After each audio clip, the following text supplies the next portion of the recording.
All right, so we're going to go along how to make miniature book earrings, and I'm going to show you. Okay, so the originals here, and I'm kind of let me see if I can get this to pull up again. Okay, so these little earrings here, my camera's being funky on focusing, and I can't remember how I focus it. So it's going to be a little off. Let me see. I'm trying to remember if I can figure out how I did focus it. So I think, oh well, we'll see if I set it down, if it's better, it may be a little better there, a little bit of a distance. Okay, so anyhow, I had gotten these little book earrings from Carolyn Kaler, who was up at Bethany, and really thought they were cute. And I was like, oh, I want to try making those. And so that's one of the things I like to do with my students too, is kind of take things I find and deconstruct them and kind of go, how did they do that? Or how can I do that? Let's say they're sketches and stuff, because we're working 3D, and kids are like, oh, I've got this idea for a sculpture. I'm like, okay, so if we're building it from clay, we're doing pinch pot slabs, and just kind of break it down. So I had taken those little earrings and broken them down, and I'll show you what I came up with, which I think works pretty well for doing something really similar to it. So different supplies, I was talking about different colored papers, and I don't know about you guys, but I am a big fan of scrapbooking paper. So love all the different types of scrapbooking paper. And then I don't want to scrapbook with it, but I just like hoard it. I don't know anyone else, but so take any kind of scrapbook paper. These are cut already, but we're going to go and take whatever paper you're using. And so whatever decorative paper you want, and we're going to cut two pieces that are about 1.5 inches by 2.25 inches. So I've got my little ruler here, and I don't know how well you can see, but we're doing 1.5 inches. And so I'm just going to cut across here, and you can use X-Acto knife or scissors, but find some parts of the paper that you like. And I do advocate for this, feel free to cut out the middle of your paper. Don't tell your students that, but so I'm going to cut two pieces, so one for each book cover. So this is 2.25 wide. And I'm going to do so that's how wide the book bindings are going to be to cover the book. And then we'll do about 1.5 inches tall for each of these. So I've got this, and I'll cut this. This is again my purple papers I'm using here. And trying to decide if I like more the purple side or the pink side on this. This is just like a place swatch that I had. And then, so this measurement, the first one was 2.25. And then each book is going to be 1.5 inches tall. And we're having excess on these to wrap around the pages. So I'm marking at 1.5 and 3.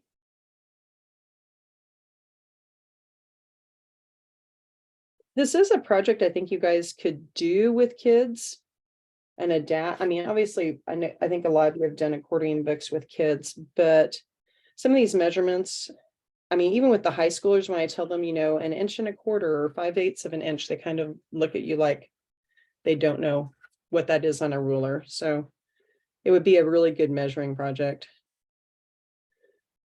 So I'm cutting my two pieces. So if you guys want to are we good? Everybody has. Did you say two pieces that are 1.5 inches by 3? They're hold on, 1.5 inches by 2.25. Each of these is 1.5 inches by 2.25. Did you say by 3 on something? Okay, sorry. I may have started by 3. I was going 1.5 inches and then All 3 right. inches. Does that make sense? So I was using my ruler. So Oh, you were can't. Gotcha. Yeah. Sorry. So 1.5 inches by 2.5 by 2.25 approximately. And if they're a little over that, that's fine. But I've got these two pieces which were scrapbooking, and then these here. But basically, you want one for each book cover. Okay.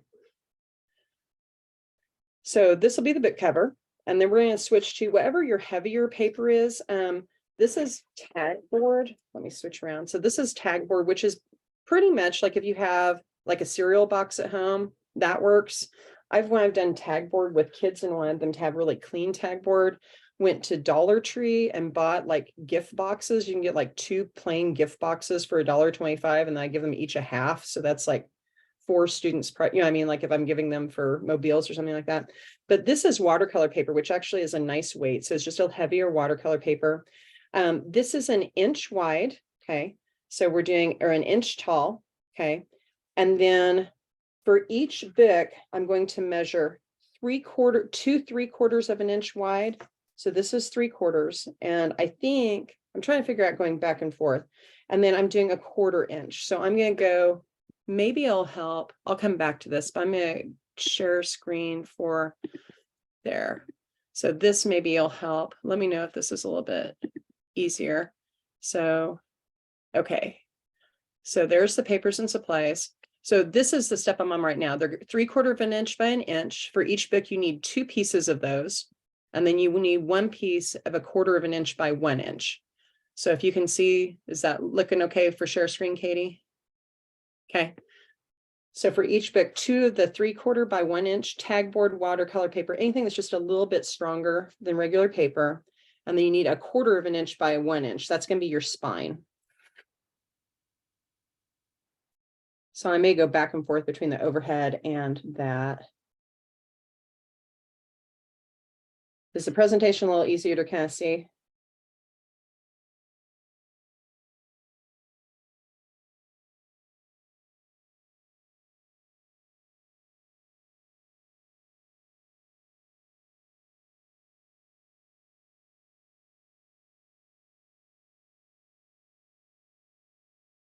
So hopefully you guys are getting those cut. I'll switch back.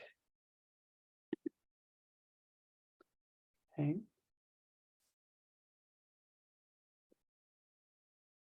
So I'm cutting those right now.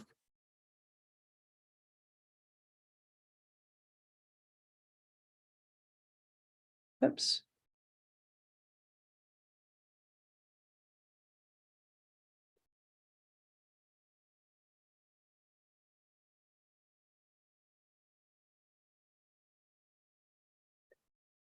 Anybody else do the thing where you use an X-Acto knife and you're like, oh, that's a plastic ruler. Should have my metal one. Okay. So there's one set that I've got. Okay. And then I'm working on that second set. So I'll cut the other piece for the second set. All right. So for right now, we're going to go ahead and do the paper cutting and get all the paper supplies kind of prepped. So I'm going to have an extra piece I know here just because of how I cut it. So there is my 2 sets. Okay. So we've got our covers that we've got. So I've got kind of a pink and a purple cover, and I've got the sets that are going to be my books. And then the last thing that we're going to cut are going to be paper strips. And this is as long as you have paper. So you could use, I was using just sketch paper, works fine, which is like about 12 inches long. And these are going to be about 7/8 of an inch. So I want them slightly smaller than my book cover height, if that makes sense. So this is just a strip as long as I can get it. And I used resume papers sometimes. I had this just kind of lightweight paper that was a tan color that has just a little color. Anything that you want, but that's going to be your pages.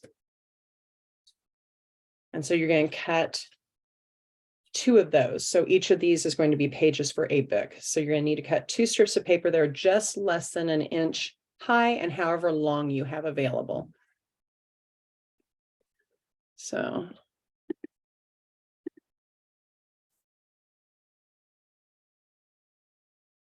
these are the pieces that we're cutting right now. So again, my was 7/8 of an inch.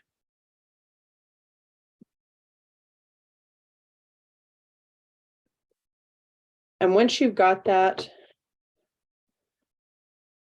cut, I go and mark it about 3/4 of an inch wide. So take one of those pages, mark it about 3/4 of an inch or a little less. And then I'm going to accordion fold that width. So once I start one, I have that and start like one fold.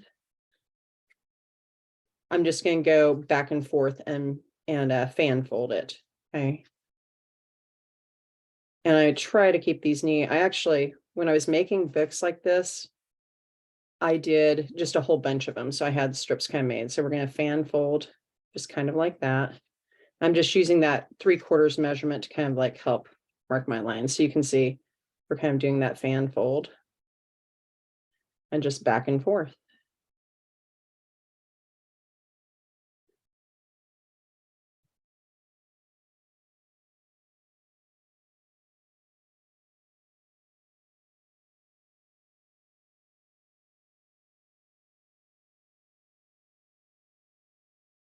This paper that stiffer's a little harder to crease. And Natalie, that's watercolor paper that you're folding there, right? This here is actually just a colored paper. The watercolor paper is what I used for these little guys. Okay, thank you. Yeah, this can be a lighter weight paper. It could be sketch paper. It could be resume paper, wherever you want like the middle of the book color to be. I mean, just white's fine, but I kind of like to have a little color to them. Thanks, Charlene, for No, thank you. I was trying to figure out which was the watercolor. Yeah. Yeah, the watercolor Makes paper, I just like because it's not quite as heavy as tag board, but it's Right. sturdy enough. I mean, poster board would work, thin mat board, just anything that's kind of a real, like a firm paper, but not necessarily thick cardboard because of the scale. Thanks. Yeah. So these I'm going back and forth. I'm just fan folding. Okay. So what we're going to do, and I'm going to switch because this is kind of like one of those demos that you have like in the kitchen, like here, we're going to pull out your cooked, casserole. So I have 2 of those. When we're done with it, the only thing you may want to do is this needs to end in a W. Does that make sense? So you can see the 2 ends are kind of the same direction. If you have one that's going the wrong way, you can always trim it off if you need. So like you might trim a piece off, but the 2 ends should kind of end like a W. Does that make sense, guys? Okay. So I will let you work on doing that. And then if you guys can kind of like chime in, let me know if you're good on that step. I'm going to switch back over to that presentation so you can kind of see. Let's see. So this is what we're doing now. There's Linda. So those are the little fan fold pieces we're working on.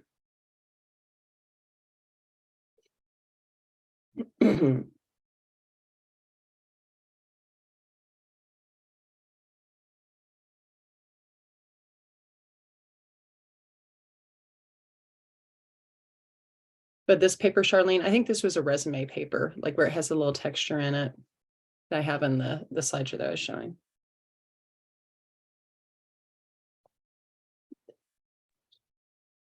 I have lots of little scraps from the edges of my paper. That would be perfect. I use them for bookmarks, but Yeah, yeah. yeah, exactly. Like I don't know. I had just found some papers, and when I did it, like I would cut a whole sheet of paper and just cut, like 10 strips or whatever. This was one that I would sit and work on and just do like, I don't know, just make a whole bunch of the different parts, and then I would take time and put a set of books together at a time. So I'm just doing one of these tan ones.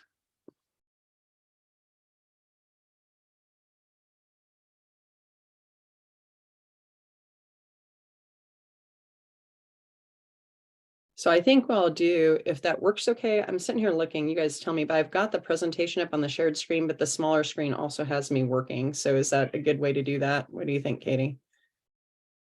So Yeah, I think that's good. All right. So like this one, when I was fan folding it, I have like a little edge, that's like extra that I don't necessarily need.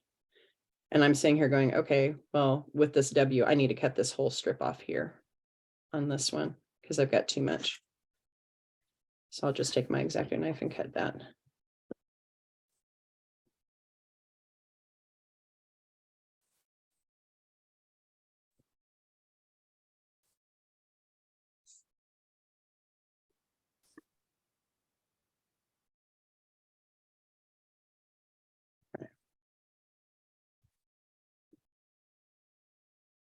So there's one of my LWs. How are we doing, guys?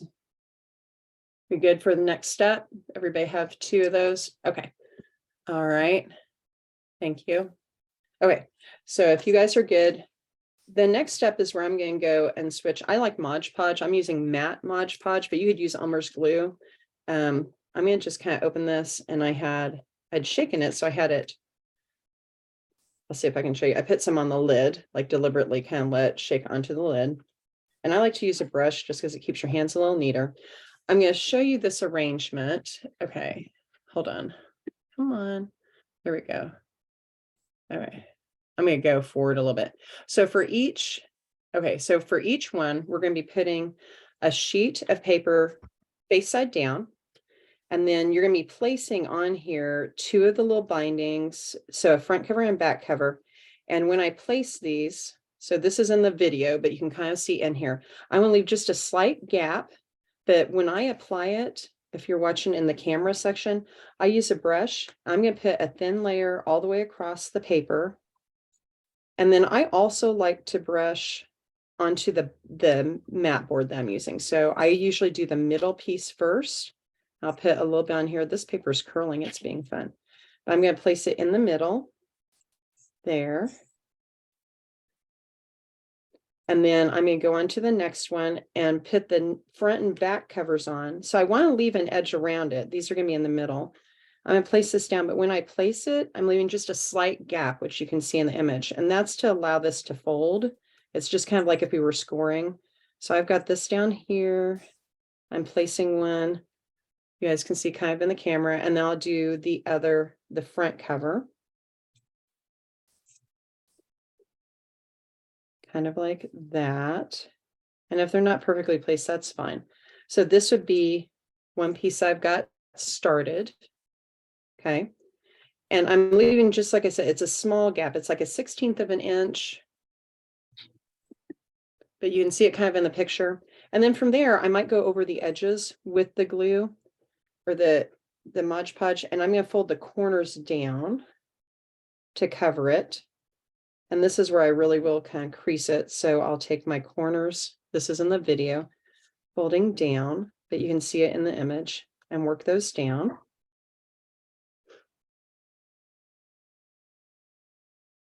And mine was a little off center, but it's not going to hurt anything at all. But this gives me a little bit better finish. This is one of those things that after I did like 3 sets of earrings, I was like, you know what, it works better if I do the corners first. Sometimes that's instinctual. Sometimes it's like, oh yeah. So I've got the corners, and then from the corners, I'll go ahead and put a little bit of Mod Podge again and do the 2 sides, which you can see in the second picture on screen. And then after I get the 2 sides, I'll come and do the top and the bottom of a book. So I'm just wrapping that around, but that gives you a little bit nicer detail, and you don't have to go and trim where you have the paper doesn't line up. So this is where I'm at. I've been working the corners in, and now I'm working the 2 sides. I'm gonna work the top and bottom over. And again, I just take a little bit more, but the Mod Podge or glue softens the paper, makes it fold a little bit better.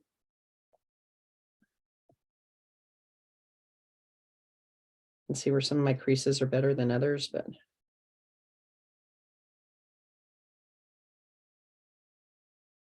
Okay, Natalie, I have a question. yep. I cut my book piece, my cardboard too big. Is it going to be like a big flop if I can't fold down? Like, do I need to put another piece of paper inside? Hold it up so I can see it. So I just Okay, so I'll show you kind of a little trick that you could do here. Okay. You could go around the edges. So at this point, I've got this little guy here that you guys can see with the purple, right? Okay. And so one thing that I sometimes do is I will do kind of like an accent binding. I've got some paper here that's just pretty thin paper, but I can do this over the middle, and it will give me the accent color that I have. So on this little guy here, where it has an accent color, that's what this is. So you could do something like that on the edges here if you wanted. Does that make sense? Like you could come Yeah. around the edges and do something like that. But I sometimes do that in the middle. And I usually, if I'm doing that accent piece, I cut it just slightly bigger, and I'll just overlap it and then wrap it around the inside, just like I did the last edge. So I've got this little piece here. If I want an accent binding, and I'm just going to center it and glue it on and wrap it around. So this is again in the video. And that's why I've done on this one here. If you look in the screen image, I had wrapped an accent paper around it, and you can do it before or after you kind of wrap the covers. So this guy here, I'm going to put a little bit of that on back, and I don't mind if it has excess, because with the matte paper, or the matte Mod Podge, it doesn't really show up. So I'm wrapping that there, and then I'll wrap the edges back around on the back side as well. So if you want to do that to wrap your edges, that might work. I'm just trying to recenter because I'm realizing I'm not centered. Come on, get on there. There we go. So now I'm wrapping into the inside. This is going to give us our covers. Now we're not going to put the pages in yet. We're going to switch to some jewelry findings here in a second. So I'm going to let you guys go ahead and work on getting both of those done. And then once you're done, if I can kind of start either to see some thumbs up or you guys can chime in and say you're good. At this point, I let it set for a minute, but here in a minute, I will check and see if I can fold it. Like take that and fold it and crease it down. So I'm just checking to see if I can fold it and if my edges are staying down. Sometimes I have to rework them with a little bit more Mod Podge. We'll take the brush up under the edges. Kind of work it down. I'm going to just check and see if I can bend it, but that's why we left that gap, is it's giving you basically a score line and allows the books to kind of fold. So we're going to repeat this process on the other book. So try and get both covers. So again, I usually I like to put Mod Podge on both sides of my paper. I'm just doing a cross here and then taking my pieces, Mod Podge on one side of it, and then work it down. Try to center it. My ability to center stuff on the page today is not great. That's okay. And a little gap there.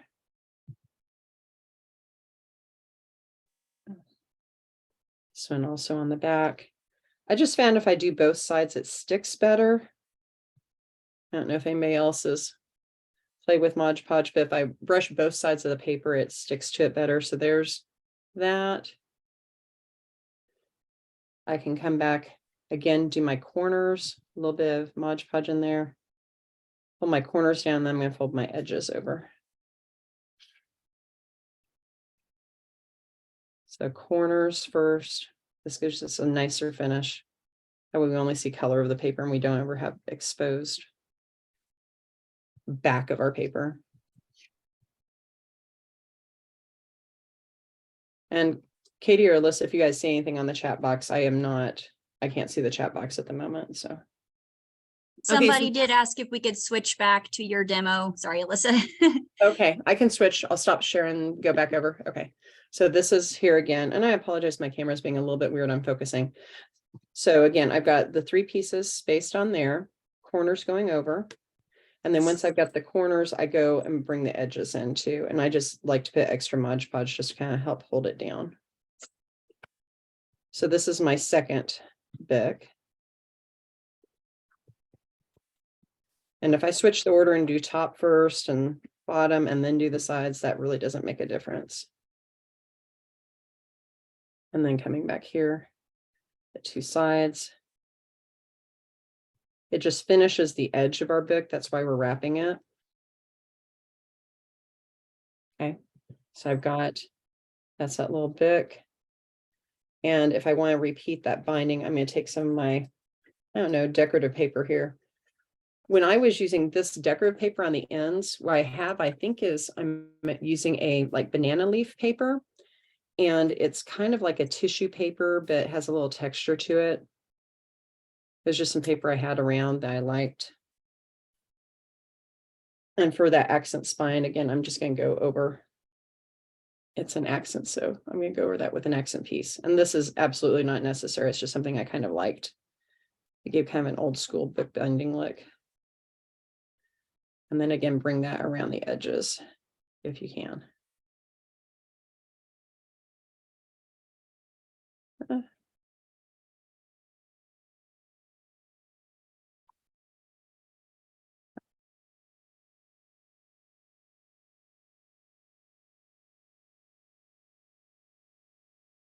We've got 2 pieces that look something like that. Okay. Are we there, guys, and good? Yes. Yay, those look good, Alyssa. I love them. Feel free to show on camera if you guys are walking along.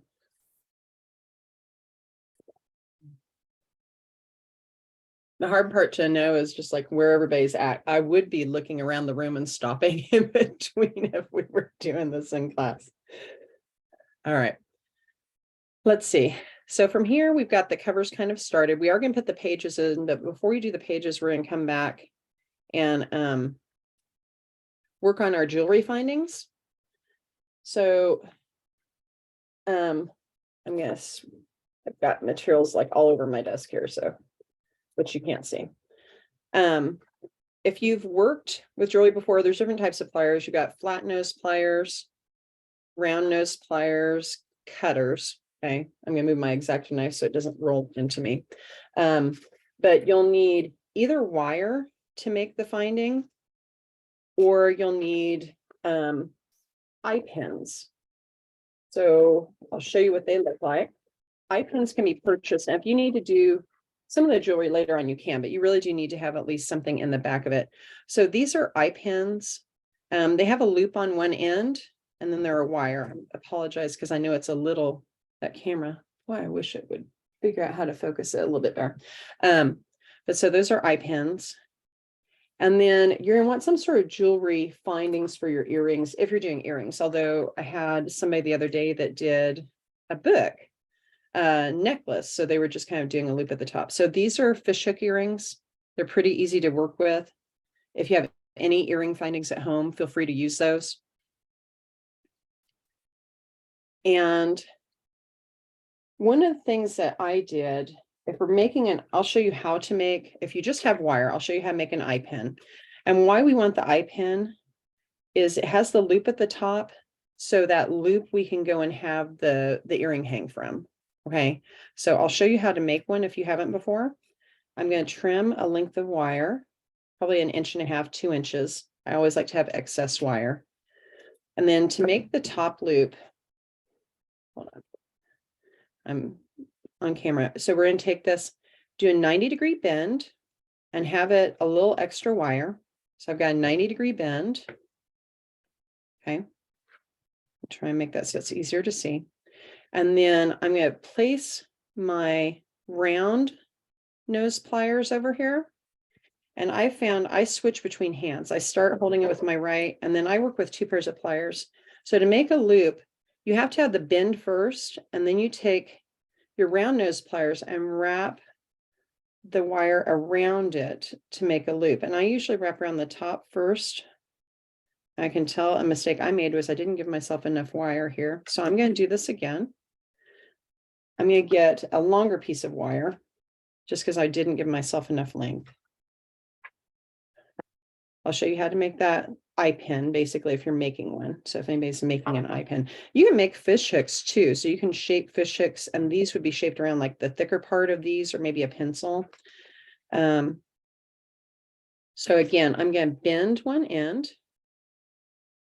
Okay. And then hold it really close with my round nose pliers. Okay. And then stretch around the loop. So I'm pulling on the wire with flat nose pliers around the loop. And then once I've done that, I'll see if that's kind of visible. So I've got a little loop here. Boy, I wish that would focus better. So I have that little loop. I'm going to hold this over, I think, the black part of my table. Is that easier to see, guys, for this part of the finding? Okay. So if I have, so what it does is it allows you to kind of center your loop, and it gives an actual bend. Otherwise, your loops are always kind of crooked. I can take that. And then once, if I hold it here in that loop, I'm going to grab my end of my wire that's exposed and wrap it around kind of in a loop. So I'm holding onto that loop, using my pliers to wrap around. I'll see if I can show you that. So this is a way of creating a loop. So I'll see if that's visible there, but it wraps the wire around it. And so it secures it so that wire is not going to come undone. And then from here, I would trim my excess I've got there. And that would create an eye pin if you need to create your own eye pin.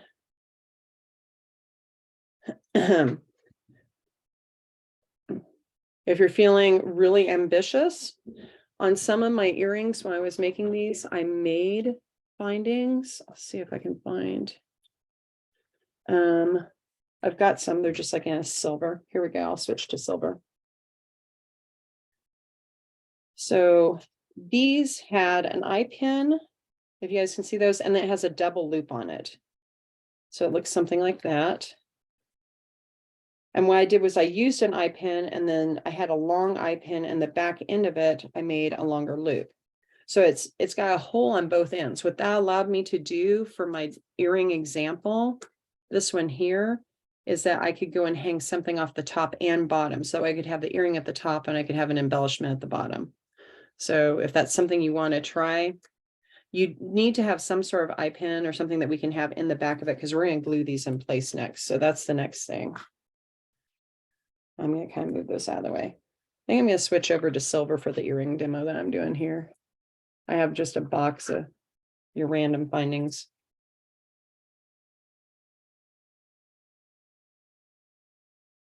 I'll show you the picture on the video as a close-up of what this looks like. So let me share screen real quick. So hold on. So this is these are the eye pins that we were talking about. So this is an eye pin. This you can buy just in the store. And this is what I've done, which is like wrapped it around on one side. So if you look up there, you can see. So if you have eye pins, they work fine.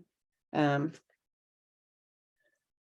I don't know how many people play around with beading. And I actually, you know, honestly, I didn't do a lot of beading myself until I was working at Joann's and they wanted me to start teaching jewelry classes. I was like, ooh, look, I learned a whole bunch of jewelry stuff. So, but this is what we're going for, something along those lines. Okay. Once I have those, I'm going to take my books and I'm going to also cut, let's see, I'm going to take just a piece of scrap paper. This is just sketch paper. I'm going to cut some little squares out. They're going to be just enough to hold. So they're smaller than my books. I'm going to cut a couple little squares out and I'm going to use these to secure the eye pins in place. So these don't even have to be real pretty. They're not going to be visible. So I'm cutting two little squares. They're smaller than my books, so they'll fit in here. I'll just kind of show you where they're going to go. Do you guys have eye pins? Are we good to go to the next step? Yes. Okay. All right. So anyhow, I personally, if you do have Elmer's glue or a little bit stronger glue, I think you might want to put this in the middle for the eye pin part. So I've got my book. Oops, I'm dropping X-Acto knives. All right. I'm going to take, I have a little bit of Gorilla Glue. You could use Elmer's, but I'm going to just put like a thin strip kind of here down the middle. And I'm going to position one of my eye pins so I have a loop up the top. Part of the reason I like the double loop is it was less likely to slide all the way off. But I want the loop to stick slightly above at the top, slightly below at the bottom. And I've got this placed. Then I'm going to take, again, my handy Mod Podge and paintbrush and put a little bit on this piece of paper. And then I'm going to put this over just to secure it in place. So I've got the glue there, but I've also got the paper kind of holding that down. It shifts sometimes when I first do it. And I'm just going to take that and kind of work it in. Okay. So it looks something like that. And I want those loops to slightly stick out the top and the bottom. They don't have to be all the way out, but just a little bit of the edge sticking out. Natalie, if I just have a single-ended one, I just need it to stick out the top. Yeah, and I'll show you, let me show the presentation, because what I did was if I had a single-ended one, I'm going to share this again. Good question, Alyssa. What I did was with the excess to help hold it in place, see the bottom left, I just kind of bent the excess up because it just kind of helped give me something more to secure it, because just the eye pin sometimes slides out. So that little loop in there, just even at the bottom, if I don't want it to stick out, I can just kind of bend it and it helps hold it and secure it. So we're going to do that to both earrings. And so I have the video you got, or not the video, I've got the image up because I think this is easier to see. And then I'm going to go ahead and put in the video, if you're watching the overhead camera, I'm going to go ahead and do my other earring here a little bit. This is just a clear Gorilla Glue. I don't know. Mod Podge will hold it in. I think the Gorilla Glue is a little stronger. I used a 3M glue that when I was working at Joann's, they had given us samples of, which was really nice. It was like, I don't know, kind of an interesting kind of glue. So again, once I've got that in place, I'm taking just my scrap of paper to go over and kind of work it down. And I put Mod Podge on the paper, but that's just kind of like holding this in place so they don't move. So I'm on the middle part of this image here.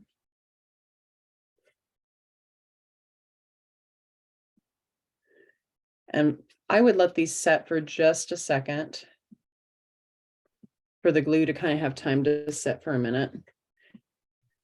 Lori thanked you in the chat and said she's going to try it with her students next week. And then also said that Dollar Tree has little mats that are great for small projects like this. They have rulers on it, and then some other supplies that might be helpful too. Ooh, awesome. Thank you. I know that this is a piece of, I had somebody donated like vinyl floor tile. And so I've got these pieces are just like some vinyl, but they work really good for cutting mats. And when I check out an X-Acto knife with kids, I check out a cutting mat too. Okay, I'm going to stop this for just a second. So here's images. Trying to have my space kind of clean to see. So that's what we've got here. Now I will come back and I'll put my earring findings on later. So those of you walking along though, can you kind of let me know, thumbs up if you're to this point? Yeah, awesome. Okay, thank you, Alyssa.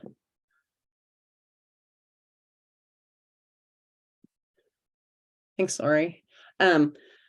So I'm going to take one of my W's, okay, and it's going to go this kind of side out. So the edge of the paper goes in, the fold of the paper goes to the middle of the book, and we're going to do that Mod Podge thing again. We're going to Mod Podge both the book inside and both covers here, okay? So I'm going to again use my brush. I don't know where I put my brush. Ah, okay, too much stuff on the table. All right, taking my brush, Mod Podge just kind of over here on the inside. And then remember the fold is going to go to the middle of the book. The open edge of the paper is going to go to the outside of the book. And just the outside pages are all that's needed.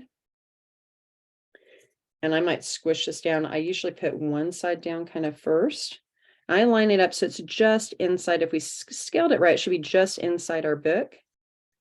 And then we're going to squish that down, and I can kind of take that and fold it over and work it down in place. So kind of like that, and just kind of line that up. And then I take that, fold it over.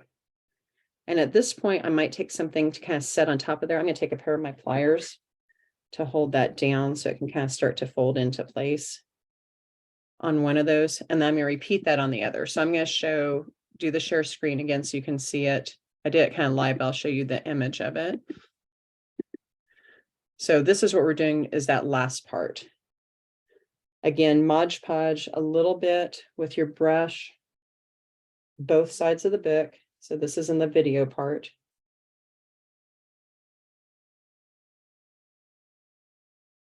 And then remember the open edge of the paper comes to the outside, the folded edge goes to the inside. I'm going to work one of those in, usually one side first, just inside the page. Get on there. Fold it up and then kind of fold. And put the other side in here and then kind of work that into place. Just playing around with it a little bit, lining it up. So something kind of like that. And then this is where I want to weight it down for a minute. And if we've done it and it worked, we've got little baby books. Okay, Natalie, I'm anxious about creasing it. So, because mine's not a book yet. So do I just like go for it? Like just bend it up? Yeah, just go for it and just kind of start working it. If you have some edges of the paper, work up a little bit, use your Mod Podge and brush, kind of work them down. Okay, yeah, that's happening. Okay. I was nervous too, but it folded really easily right where I wanted it to. Yeah, that's why we left the gap, as it helps it fold there. How's it going, Alyssa? Oh my God, they're so cute. Oh, baby book. Yay. They're so cute. What a great gift for my librarian, right? There you go. And you can sketch in it. I was joking. We were talking because we made these during conferences the other night because didn't have a ton of parents one of the nights. So we were doing them and we were like, okay, so we should give assignments. I went, oh, those are awesome. I love that. Thanks, Karen. But I think what we should do is should make students do, okay, so now on each page, we're going to do accurate portraits. So I want you to depict one of each student in the class on a different page. I want to be able to tell who each of the students are, right? Can you imagine? Virginia said right before Alyssa said it out loud, it would be a great gift for our librarian. I know, that's what I was thinking too. I love my library ladies, our local library, like, ooh. Awesome. So My I've got graphic one- design kids are getting ready to do book covers. I'm like, we could Yay! print them really tiny. And I mean, the idea of the accordion book, you could do bigger scale for other kids, right? I mean, I think some of you guys have done, if you haven't done accordion books, they work pretty well. To make longer strips of paper, you can kind of like overlap pieces of paper and make more books and stuff. So Holly, we'll have the presentation we'll have it in the classroom here. So we'll have it where it's available and you can walk back through if you need anything. Now from here, once I've got these, this would be where, making sure it's secure, but sometimes my edges will pop up. I just work it down with my paintbrush, a little bit of Mod Podge if the edges are coming up. But once I've got that, then we can put our findings on and you have to figure out which way you want this to face. So you could have it facing where the pages face out. I can have it where the binding faces out. It's going to be kind of up to you. If I have a fishhook earring, okay, so we could do a couple things and I'll show you. I don't know. I'm going to assume maybe some of you guys have not done a bunch of jewelry. If you have, then you probably already know this, but I'm going to go and show a couple things. So there's some jump rings here. And I'm going to show you when you're doing, this is a bigger one. If you're not aware, I use 2 pairs of pliers all the times, but when I'm doing jump rings like this is an open jump ring, which means it has a spot that's open on it. And so to open it, you always twist. So I take 2 pairs of pliers and flat nose pliers work best and twist the jump ring to open it. I'm going to say that. Hey, Natalie, can we switch your video back again? Yes. Yep. Okay. Okay. So if I want to use jump rings, ooh, this is a split jump ring. It's not going to work. That's why, because a split jump ring looks like a keychain. Okay. But if I'm opening a jump ring, I have one here. I hold both sides next to the opening and twist. A trick here, a lot of times when we open jump rings, we pull them apart. If you do that, it will never be round again. Always twist jump rings. So this is kind of what it looks like. I'm trying to see, I don't know how well you guys can see it, but it looks kind of swirly right now. So I could use this to attach the 2 parts together. I could go on one side and then hook the other side and then twist it closed. That's one way of doing this.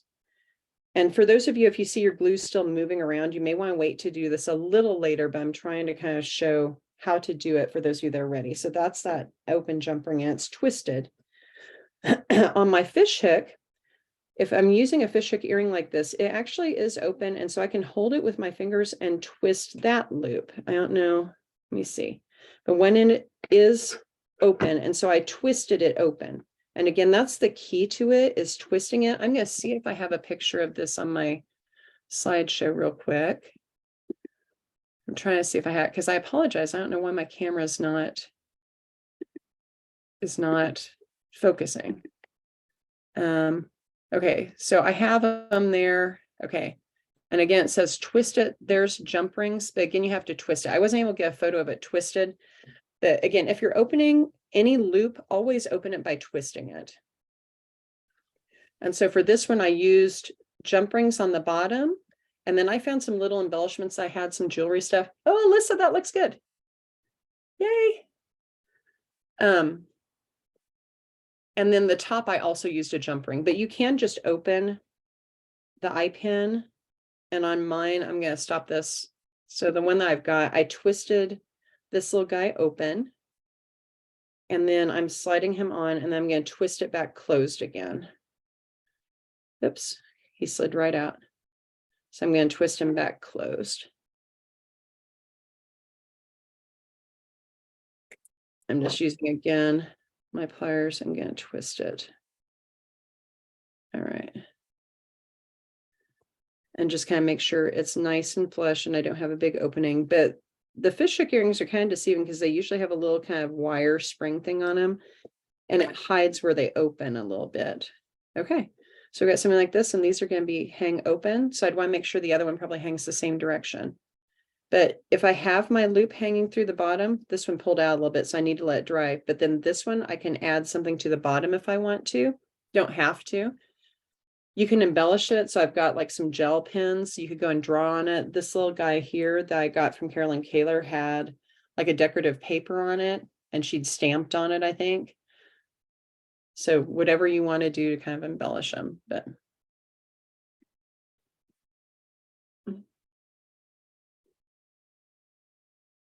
All right, so I will try opening it again, seeing if I can go and twist it open. So this one here, I'm gonna hold it kind Oh, of. and Natalie, like by twist, you mean like you pull one towards you and you push one away from you? Yeah, exactly. So you twist it away. If you see kind of my hands, that motion there. Okay. If I'm holding the earring, I can just hold it, but jump rings, you almost always have to use 2 pairs of pliers. So I'm going to take this and twist it away. So what it should do is make, and I lost my jump ring that I did have, but it twists it open. So it's kind of, I don't know if you guys can kind of see that. You can see where it's open now, Alyssa, kind of on camera. But I always open it by twisting it instead of stretching it apart and then trying to round it out. It will just never be round again. And then I'm going to twist that back. And when you're twisting it back, you can kind of wiggle it to get to line up with the other wire.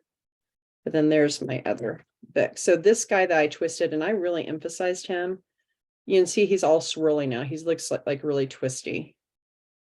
But to close him again, I would take another pair of pliers and again, I'm going to twist it back. Does that make sense? Twist back together to line it back up.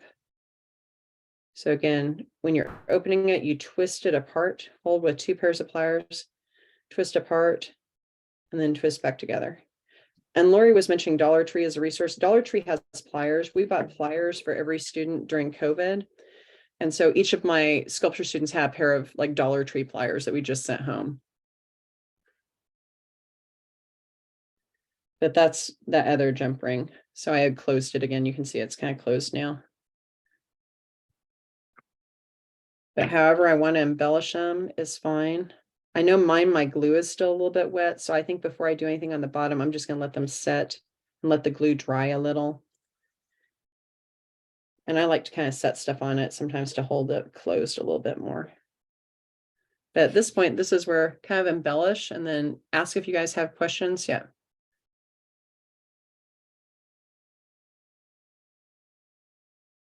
Linda, what do you, I was curious what you mean, not side to side, when you say open back to front. And then I'll answer Charlene's question. So like I used to open jump rings like Hulk status, like pulling the ends away from each other. That Yeah, would be side to side, right? But then we want to do front to back. Right, it's just another way of saying what you said. okay, You twist back to front, not open side to side. yes, yeah, you twist them. So if I have 2 pairs of pliers, it's twisting them. If you just stretch it apart, it will never be round. Exactly. And then if you are making your own eye pins, like if you have like stuff at home, I would suggest around 18 gauge wire, 18 to 20, maybe 20, maybe a little thin, but these are lightweight, but around 18 gauge is probably good. 18 to 20.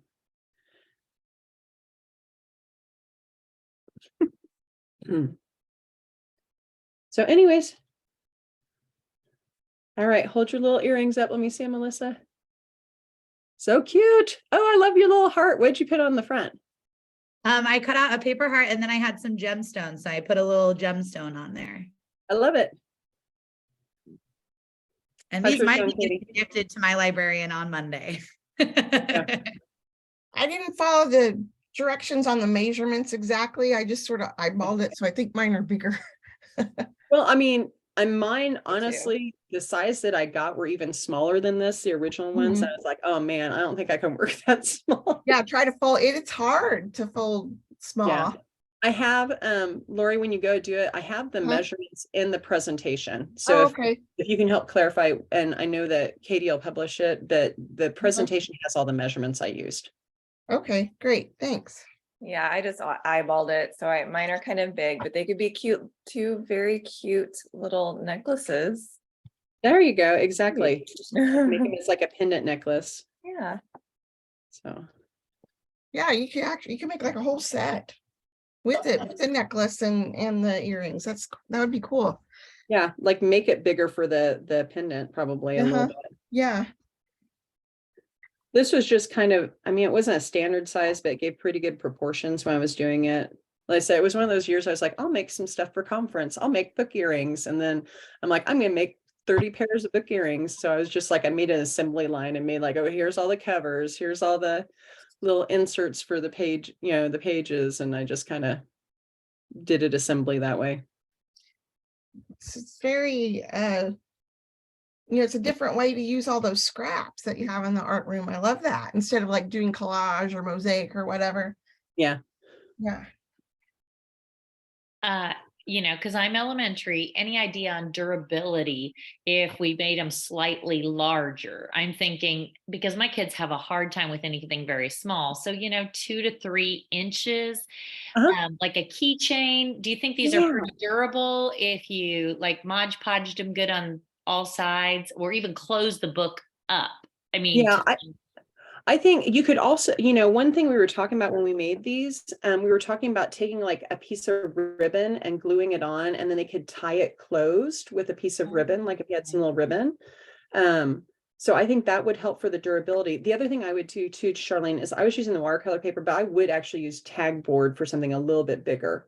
So you're just, just like a thinner weight cardboard, or even like 300, like this is, I think it's 150 watercolor paper. I'd use like something that's just a little heavier, or scrap mat board. So if you're talking all those little scraps of mat board that we have, the thinner mat board, pre-cut those for them to use. I grabbed the Cheez-It box.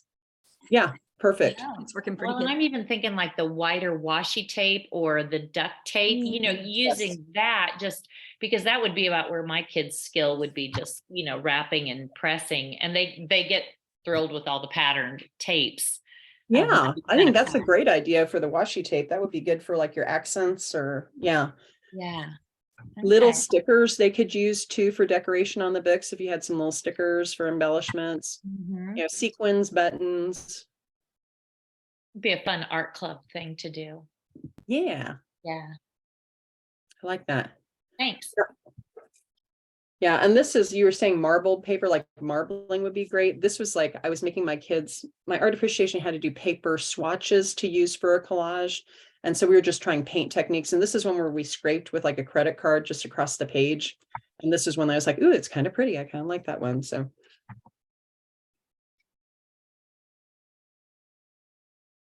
Cool. Well, hopefully, let me know if you have any other questions. We got about 5 minutes. So if you guys want to tie up and get ready to, I guess it's lunch after this, but if everybody's good for potty break and stuff, I'll stay on for a little bit longer if anybody has any other questions, but we'll post the slideshow has all the steps in it and measurements and stuff, and I'll post that. So.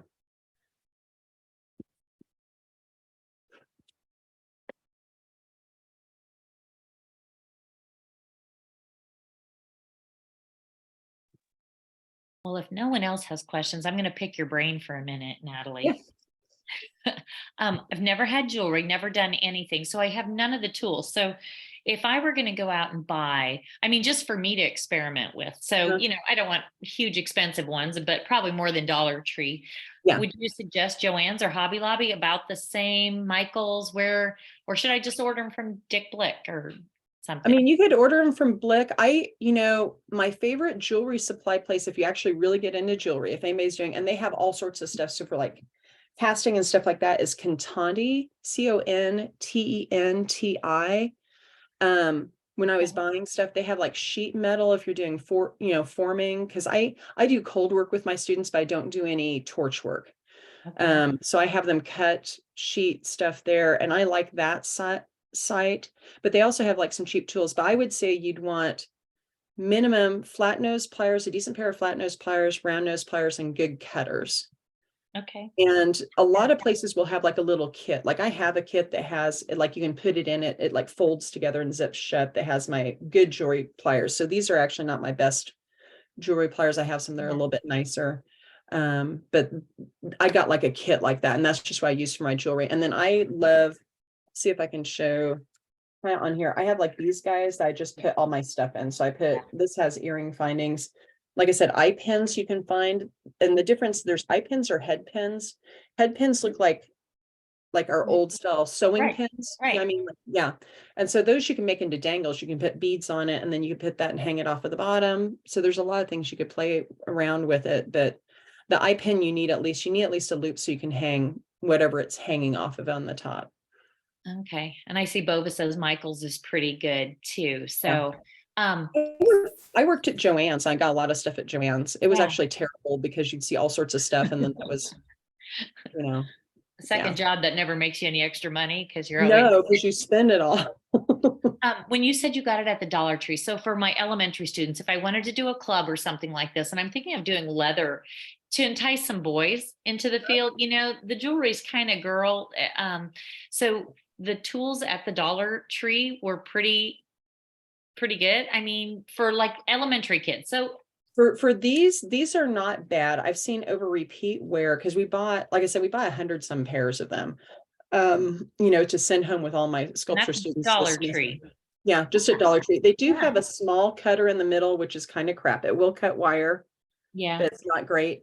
But these worked okay when I was like, okay, we have to have something. So they each got a pair of pliers, and they worked fine for COVID. But I mean, I do use them for class. They have safety glasses there. Like Lori was saying, they have cutting mats now, and you can get X-Acto knives there too. But it depends on, you're probably not gonna want X-Acto knives. So I would, like, you could have stuff pre-cut, or they could have Right. templates that they trace it, you know, and just cut it with scissors. Yeah. No, Yeah. I'm kind of trying, I see kids just can't use their fingers, you know, to do and hold and manipulate things. And so I was thinking leather tools like hammering and, you know, which you could make into jewelry too, but Yeah. okay. So thanks. Yeah, Those but are all good ideas. Yeah, their stuff is not, it's not bad. It's not the greatest, but a lot of times I'm like, sometimes I'm going, if you can get something started and then you know you have student interest, then your district will spring for a little bit more expensive supplies. So this kind of gets your foot in the door, right? And then and I've done that because sometimes I've had ideas for jewelry projects. I'm like, well, let's try it first, and then we'll just, I mean, I actually have, and I was telling you Kantani, but I've got like metal blocks for when you're hammering. I've got like some forming blocks that have like little things. Oh, Virginia's saying that Walmart has a set of pliers that's like $5 for three different pliers. But yeah, I think the main ones you really need are round nose pliers. I'd say 2 pair of flat nose pliers, because I use 2 sets all the time, and then some good cutters, something that's actually really sharp. Yeah. And when you say 2 sets, you mean they're the same size, the flat nose. It doesn't matter. Yeah, It they're doesn't have just to ones be- that, yeah. so when I'm opening, because Yep. here's the deal, when we were doing this the other night, needle nose, yeah, sorry. Linda's, and she's right, needle nose is probably the more correct term, but to me, they're a flat because if you get true needle nose, these are true needle nose and they have a groove on them. Your Yep. flat nose pliers you get in a jewelry kit don't have grooves, so they won't groove your The metal. wire doesn't slip out. Yeah. Well, yeah, it doesn't slip out, but if I'm pulling on something really tight, I can actually scratch the metal with these sometimes. Okay. But okay, if you try and, let's say we try and use, I have these 2 pair of pliers, the round nose and the flat nose or the needle nose, right? Yeah, Linda's right. There's both terms in there. If you try and open with the round nose, you can do it, but this is a pain in the butt. Like, don't try and open it with round nose. It's a headache. So it's better to have 2 of the other ones. Yeah, Okay. the flat ones are just, the flat pliers are just wider. And then Yes. the Right. needle nose taper up to a Yeah, smaller tip, which are excellent. You just need all 3. Right. And that's a good point. The flat nose, she's right. They're wider. I guess I'm using the wrong term, but I have a pair of No. needle nose. I don't know if you have this, Linda, but they're a needle nose, but they're flat with no grooves on it. Does that make sense? Right. Sometimes the grooves are good and sometimes they're bad because they Yeah. mark up the metal. Yeah, Yeah. exactly. And I just have old needle nose from in my home repair, you know, tools at home that I've used for different jewelry type things, but Yeah. no, And those those are are great ideas. absolutely fine. Yeah, they work fine as long as they'll shut. We were talking Dollar Tree. I found some of them like didn't open all the way, like they were a little Or they stiff. gap when they close just a little and they can't Yeah. hold, yeah.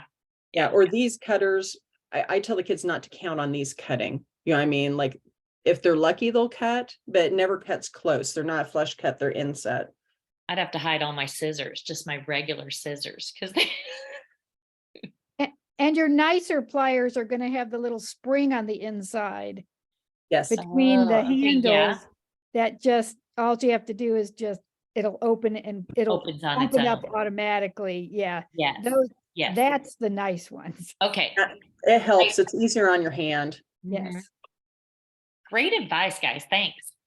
Yep. And if anybody comes up with some good projects for boys, I got a grommet punch to make like leather, you know, like I could see it using that or those bands or something, but you know, I kind of get stuck there too, but we don't have to take up time now. So thanks.